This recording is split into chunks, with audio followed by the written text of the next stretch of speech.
Hi, my name is Hannah Wood, and I am currently a freshman at Anderson University with a major in elementary education and a minor in special education. My professional goal for the future is to become a kindergarten teacher. One strength that I believe that I bring to this field is I just love working with young children, and I believe that I'm actually pretty good at understanding them and what they need. I've been tutoring and babysitting since about the age of 12 or 13, so I just have a lot of experience with this so far. I just want to talk about a few things that I know, I believe, and that I can do. To first start off, I know that something I know about educational technology is that a professional learning network helps the educator better understand the students and better ways to help them inside and outside of the classroom. I believe that a professional learning network helps educators better their classroom to help their students to the best of their abilities. Since the educator is constantly growing and improving on their PLN and finding new ways to learn, then they are never running out of ideas on how to best help the students and what else they can do in the classroom that they aren't already doing. Something I can do is I can use my PLN to help better my classroom in the future with my students. Recently, I have used my PLN on my Twitter account, finding new things every week to remember for my future classroom. For example, just recently, I found out what students think will engage them. This came from a website, Edutopia, which I found through my Twitter. There's 4 ways that these students thought they would be better engaged in the classroom. 1, teachers create close relationships with their students. They also add humor to their lessons, and they give students freedom of choice on projects. And they also give the students an ability to display their work. In finding new things, I am constantly growing my PLN to find new people and new websites. With this, I am just able to continue growing and growing even before getting inside of a classroom.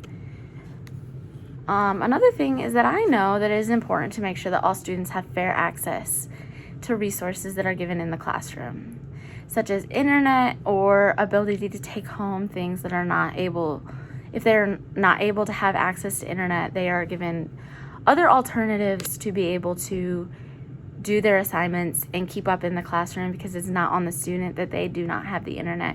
So if we're not able to give them this ability, then we need to find other ways to do it.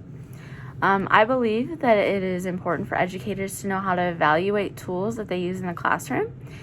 A digital tool is only beneficial in the classroom if it is used correctly.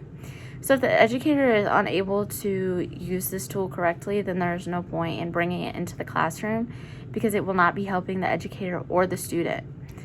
I can review digital tools to determine if they should be used in the classroom by using the EEE framework. I actually have recently done this with a popular app called Kahoot, using these 3 E's: engagement, enhancement, and extend. First, with an engagement, there's just a few questions. Does it grab your attention? Does the app allow students to focus on the assignment or activity without distraction? And does it help students become active social learners? Kahoot does all of these things because just students have really loved this app, and there's not very much to cause distraction on the app. And it does help become social learners, because you're actually in the classroom working with those around you and it's a competition app. So you're just really trying to focus on what you're doing. And then for enhancement, does this app create paths for students to comprehend or demonstrate understanding of these goals in a way that they could not do with traditional tools? This app is all about competition, so it doesn't really do this well. It does allow students to, if the questions are longer, it does allow them to use their higher thinking, which is the next question, but it doesn't really give them different paths, because it's just whatever you use in the classroom. But with the next question on higher thinking, the competition has some longer questions and some shorter questions. With the longer questions, you are able to use higher thinking, but with the shorter questions, it's harder to get the higher thinking. And then with Extend, the question is, are there relevant opportunities for feedback, assessment, and reflection? It's not really an assessment app, so it doesn't really apply when it comes to that. But the app is able to tell the student what they missed, and you're able to go over that in class, which is really beneficial to the student to know what they need to fix for next time. And making sure that you're using these 3 E's, engage, enhance, and extend, is just really important when determining an app to use in the classroom, because it's easier on the educator if you have this system, because that way you know that what you're using is beneficial in the classroom and it will actually be helping the student. It is also good for the student to know that they are learning with something that their friends are also using at maybe a different school, and just everyone has access to the same things. Another thing that I know is when using technology, there's many positives and many negatives.